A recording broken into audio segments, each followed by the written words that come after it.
Europe Express, série spéciale.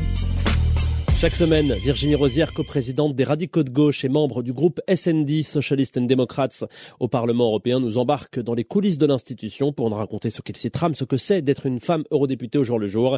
Cette semaine, elle nous parle d'un sujet qui a animé tout son mandat, la directive qui doit adapter le droit d'auteur à l'heure du numérique, notamment le controversé article 13. Aujourd'hui, la plupart de la musique ou des vidéos qui sont mises en ligne sur YouTube sont postées par des tiers et pas par les personnes qui sont à l'initiative de la création. YouTube collecte des données, place des publicités à sa propre initiative, collecte des bénéfices énormes et n'en reverse aucune partie aux artistes. Et là, on a simplement besoin d'un principe qui dit, à partir du moment où la valeur est faite sur une œuvre, une partie de cette valeur doit être reversée au créateur de l'œuvre.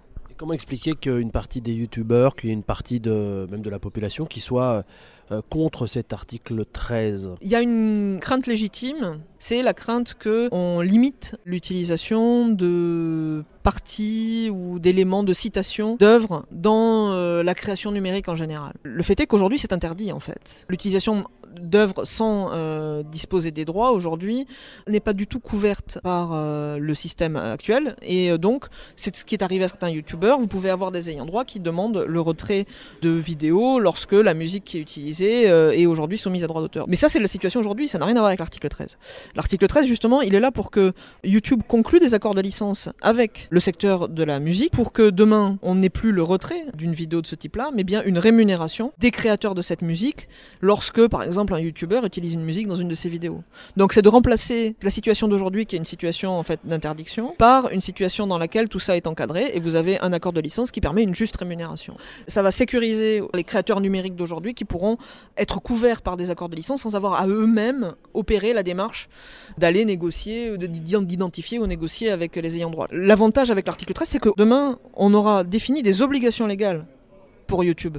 On va sortir du règne de l'arbitraire et de l'unilatéralisme pour mettre en place des règles communes qui justement articulent les relations entre créateurs numériques, créateurs on va dire plus conventionnels du monde de la culture et intermédiation numérique pour que chacun sache ce qu'il a à faire et qu'on puisse à terme avoir une tierce partie, in fine possiblement un juge qui détermine qu'est-ce qui est légitime et qu'est-ce qui n'est pas légitime. Si j'ai bien compris, YouTube et donc Google rejettent cela parce que ça va impliquer pour eux de passer des accords, donc une complexité on peut l'imaginer, et eux prétendent que c'est pas possible à faire et que du coup ça va réfréner, restreindre la création. Oui, je pense qu'on voit très clairement que d'une part ils ne veulent pas payer et puis après moi je pense qu'il y a une crainte supplémentaire. La grande hantise à mon sens des plateformes c'est surtout que ce serait un précédent, au-delà de l'aspect financier, ce serait un précédent dans l'affirmation d'une logique de responsabilité. Simplement posé par l'intermédiaire de la directive droit d'auteur que ces plateformes ont une responsabilité, ça ouvre la voie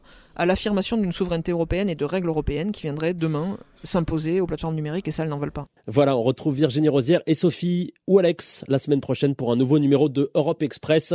Suivez-nous sur Twitter, sur SoundCloud, sur Facebook et même sur LinkedIn, l'Express et Bulle Média. Stay tuned et à la semaine prochaine.